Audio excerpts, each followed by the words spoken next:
worried should we be that household debt levels are rising to pre-crisis levels? Not too worried.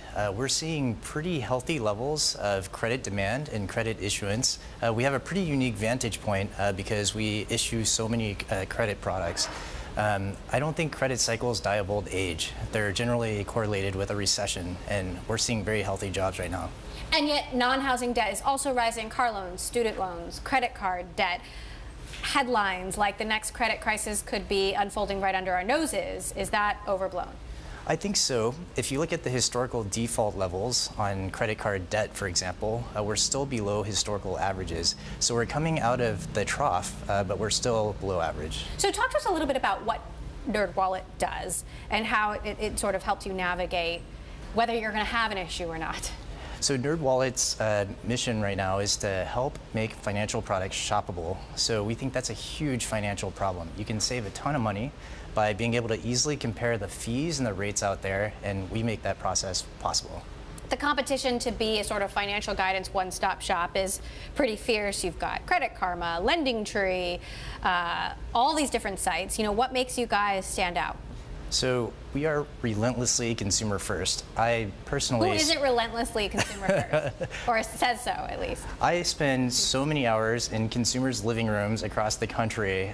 That is something I think that is super important. Even our journalism team engages in a ton of user testing, and we use that to really iterate on our products and make it more useful. So you're actually visiting the homes of people across the country? Absolutely. Tell me about that. Some of the stories are really amazing. I think one of the stories that hasn't been told is just the story of volatility.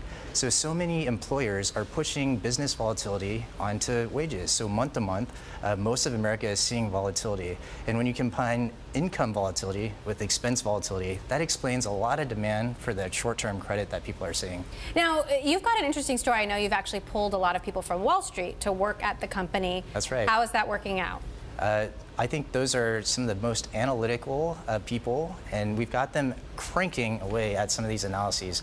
So you take something quite simple like how much home can I afford, and it really helps putting that quantitative mindset, finding the drivers that matter, and presenting that to users in a simple way. So who are these? Are former bankers, former Goldman Sachs? Who are they? That's right. We've got a lot of ex-hedge fund analysts, a lot of ex-consultants, and yeah, these are people that I pulled from my social network while I was bootstrapping NerdWallet the first 6 years of our existence.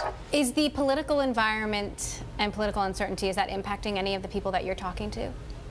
Not a ton. I think it's not having a huge impact on credit demand as far as we can tell right now. So when you look ahead, what are going to be the biggest issues when it comes to the fintech landscape, even amidst, you know, political uncertainty, potential tax reform, all that?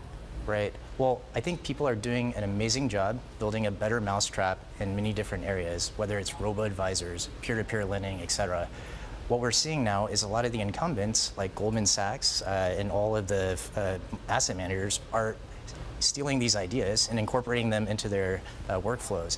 And so that's creating a lot of confusion. So there's just a proliferation of choice, and that's where I think there's a huge need for a review and comparison system like NerdWallet to help out consumers.